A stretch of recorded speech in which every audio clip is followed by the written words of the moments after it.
மகர ராசி அன்பர்களுக்கு நவம்பர் மாத ராசி பலனை நாம் பார்க்க போகிறோம். நவம்பர் மாத கிரக நிலைகள். கடக ராசியில் குரு வக்கிரம்,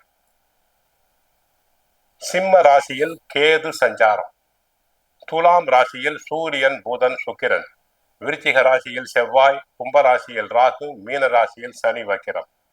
மகர ராசிக்கு தற்சமயம் 10ஆம் இடத்தில் சூரியன் இருக்கிறார். அவர் நவம்பர் 17ஆம் தேதி லாபஸ்தானம் செல்கிறார். சுக்கிரன் லாபஸ்தானத்தில், செவ்வாயின் லாபஸ்தானத்தில் இருப்பதால் பல்வேறு வகையில் வளமான பலன்களை பெறுவீர். குரு அதிசாரமாக 7ஆம் இடத்திற்கு சென்று தங்கள் ராசியை பார்க்கிறார். நன்மைகள் பெருகும். சுபகாரிய முயற்சிகளில் அனுகூலமான பலன்கள் உண்டாகும். பெண்களுக்கு இதுவரை ஏற்பட்ட தடை தாமதங்கள் விலகி நல்ல இடத்தில் வரன் அமையும். சுபகாரிய முயற்சிகளில் அனுகூலம் உண்டாகும். உற்றார் உறவினர்களின் ஆதரவு நன்மை தரும். தொழில் வியாபாரம் செய்பவர்களுக்கு சிறப்பான லாபம் கிடைக்கும்.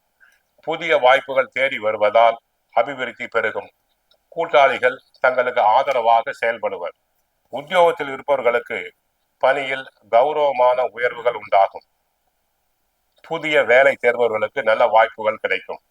நவம்பர் மாத சந்திராஷ்டமம் நவம்பர் 12ஆம் தேதி மாலை 6:35 மணி முதல் 15ஆம் தேதி அதிகாலை 3:51 வரை சந்திராஷ்டமம். அன்று கவனம் தேவை. வண்டி வாகனத்தில் செல்லும் போது கவனம் தேவை. ஆக உத்தியோகத்தை பொறுத்தவரை நன்மைகள் அதிகரிக்கும்.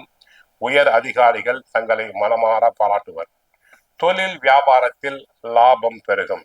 கலைத்துறையை பொறுத்தவரை நன்மைகள் அதிகரிக்கும். சிலர் கலை நிகழ்ச்சிகளுக்காக வெளி மாநிலங்கள் வெளிநாடுகளுக்கு சென்று வரலாம். அரசியல் துறை பொறுத்தவரை நன்மைகள் அதிகரிக்கும். மாணவ மாணவியர்கள் படிப்பில் நன்மை அதிகரிக்கும். போட்டித் தேர்வுகளில் வெற்றி பெறுவர். சிலர் பரிசு பாராட்டுதல்களை பெறுவர். விவசாயம் நன்மை அளிக்கும். விளைச்சல் நன்றாக இருக்கும். கால்நடைகள் அபிவிருத்தி அடையும். பெண்கள் சம்பந்தப்பட்ட கிரகம் குரு சுக்கிரன் இருவருமே சாதகமாக இருப்பதால் பெண்களுக்கு மன மகிழ்ச்சி சந்தோஷம் அனைத்தும் அதிகரிக்கும். ஆக மொத்தம் தற்சமயம் மகர ராசினருக்கு குரு பகவான் சாதகமாக இருக்கிறார். சுக்கிரன் சாதகம், சூரியன் சாதகம், அனைத்து கிரகங்களும் சாதகமாக இருப்பதால் நன்மைகளை பெறுவீர்கள். கோவிலுக்கு சென்றால் ஆஞ்சநேயரை வழிபடுங்கள். வாழ்க வளமுடன். மங்களம் உண்டாகட்டும்.